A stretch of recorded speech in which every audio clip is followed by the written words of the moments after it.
Which is basically ध्वजस्तंभ और flag staff. आणि ध्वज म्हणजे जनरली आजही मंदिराच्या शिखरावर आपण फ्लॅग बघतो, तसेच बेसिकली वेगळे स्तंभ होते. आणि त्याला फ्लॅग का म्हटलंय म्हणजे क्लॉथ फ्लॅगच असेल असं नाही. काही प्रकारचे सिम्बल्स असतात, ते पिलर फॉर्म मध्ये मंदिराच्या एंट्रन्सच्या इथे तुम्हाला दिसतात. तर एक तोरण असतं जे आपण त्याबद्दल करूच डिस्कस, पण एक पिलर पण असतो आणि हे पिलर इंडिव्हिज्युअली प्लेस केले गेले होते. म्हणजे स्पेसिफिकली आपण जर बघितलं तर बुद्धिझम च्या पॉइंट ऑफ व्ह्यूने हे ध्वज इम्पॉर्टंट होते. आणि अशोकाच्या काळात आपण बरेच हे ध्वज बाय इटसेल्फ उभारलेले बघतो, ज्यावर वेगवेगळ्या प्रकारचे बेसिकली सिम्बल्स असतात. जनरली वाहनं D3ची, जसं की आपण जर वैष्णव बघत असू तर गरुड आणि गरुड ध्वज हे आपण फार कॉमनली बघतो. आणि असा एक पॉप्युलर आहे मध्य प्रदेश मधला जो की बेसनगर पिलर आहे, जे एक प्रकारचं गरुड ध्वज होतं, ज्याला हेलिओडोरसनी स्पॉन्सर केलं होतं, one of the Indo Greek rulers. So ह्याचा आपल्याला उल्लेख मिळतो त्याच्यावर असलेल्या शिलालेखात थ्रू, म्हणजे inscription which is on the pillar. आणि अशा प्रकारचे बरेच स्तंभ असायचे. आणि one of the very popular ones that most of you would be familiar with is Ashok Stambha, which is those four lions with the Dharma Chakra, जे आपलं Indian emblem आहे. So that also is basically one of the ध्वजस. ध्वज का असावेत तर त्याचे बरेचसे काही काही रिझनिंग आहे, पण मंदिरांच्या निगडीत बेसिकली त्या दिटीचं वाहन किंवा त्या दिटीशी असोसिएटेड जे चिन्ह असेल ते बेसिकली आपण त्या ध्वजावर बघतो. But this could also be the चिन्हs or the symbols of the sponsors, or more specifically the kings or the dynasty. So some of these kings had taken, for example, Gupta ji dynasty आहे त्यांचं गरुड ध्वज हे त्यांचं standard होतं, हे त्यांचं ध्वज होतं जे त्यांच्या कॉइन्स वरती आणि आपल्याला बऱ्याच ठिकाणी त्याचा उल्लेख सापडतो. तसंच बऱ्याचशा रुलर्सचा वराह फॉर्म होता किंवा असे वेगवेगळ्या प्रकारचे फॉर्म्स आपल्याला दिसतात. सो ते ध्वज जे आहे, जे आज फक्त आपण एक फ्लॅगच्या फॉर्म मध्ये बघतो, मग ते वेगवेगळ्या प्रकारचे झेंडे असू शकतात, सफेद, भगवा किंवा वेगवेगळ्या रंगाचे, आणि त्यावर काही चिन्ह असू शकतात. तर तसंच basically what we see is the existence in stone form. ठीक आहे. सो हे झालं the the the jungle portion and something on the exterior which is basically the pillar. मग आपण येऊया त्याच्या बेसकडे. टेम्पलचा जो बेस आहे त्याला प्लिंथ म्हणतो. त्यालाही वेगवेगळ्या प्रकारची नावं आहेत. प्लिंथ म्हणू शकतो, बेसिकली बेस म्हणू शकतो, फाउंडेशन म्हणू शकतो, सॉलिकल असं पण म्हणतात. आणि तसंच आपल्याला वेगवेगळ्या रिजन्स मध्ये वेगवेगळ्या प्रकारची नावं त्याच्या दिलेली आहेत. तर पीठ आहे किंवा अधिष्ठान आहे, थर आहेत त्याच्यावरचे. Okay. So basically it it is this particular aspect.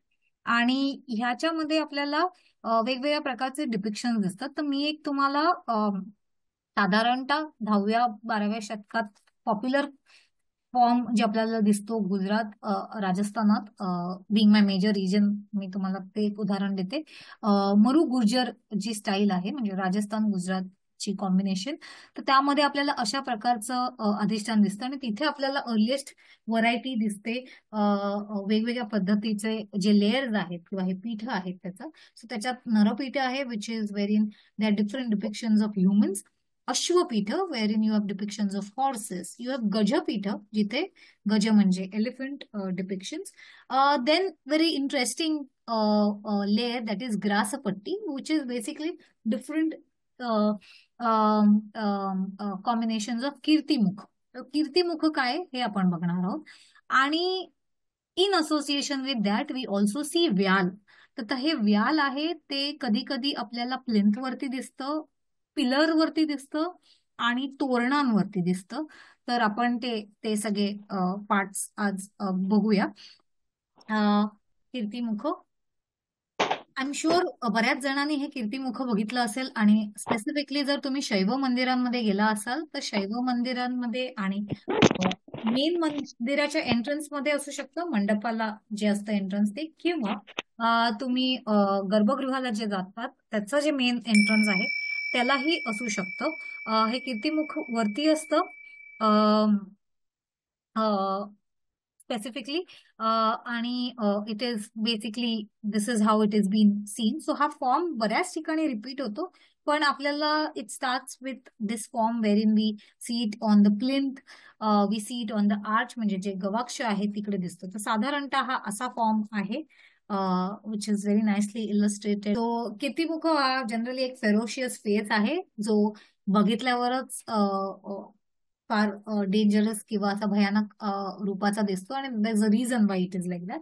But it is a mixture form of different kind of variety of creatures.